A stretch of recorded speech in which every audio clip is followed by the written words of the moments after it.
Солнце медленно скрывалось за горизонтом Сиэтла, окрашивая облака в тусклые оттенки апельсина и крови.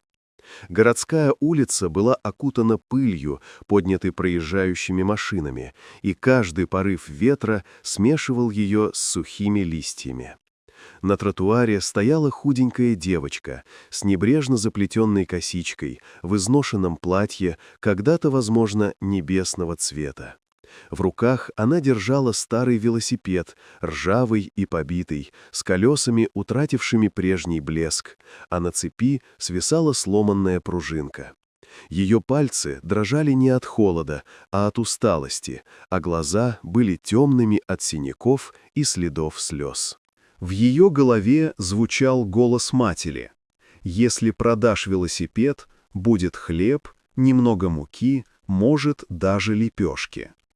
Но мать уже 2 дня не вставала с кровати, только тихо шептала через жар: «Будь сильной, Лорен».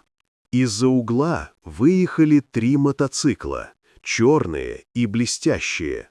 Девочка крепко прижала велосипед к себе. Байкеры замедлили ход. Их запахи бензина и кожи висели в воздухе.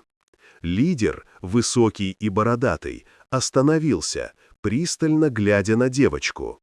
Она не отступила, потому что этот велосипед был последним напоминанием о ее отце. Один из байкеров узнал ее.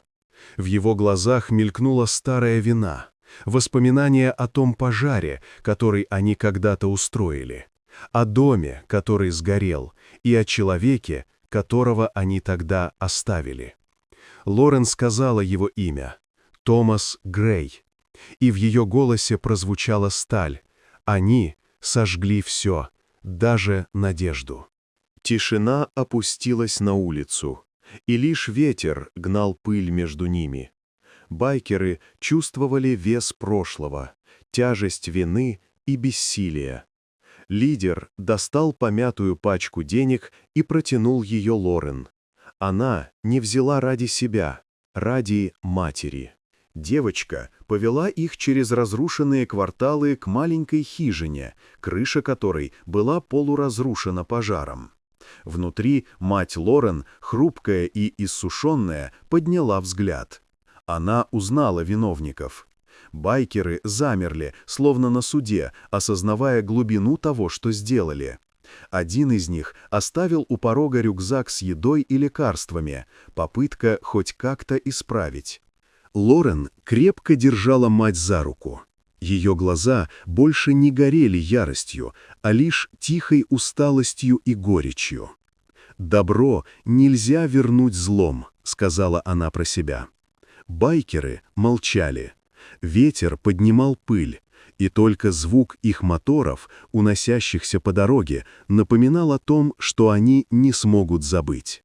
Лорен осталась с матерью, а вдали 3 силуэта исчезали за горизонтом, оставив после себя запах бензина, пепла и памяти, которую невозможно стереть. Вот такая удивительная история. Дорогие друзья, напишите в комментариях, откуда вы смотрите это видео. А если вам понравилось видео, поставьте лайк, а также подписывайтесь на канал. Впереди еще много интересного.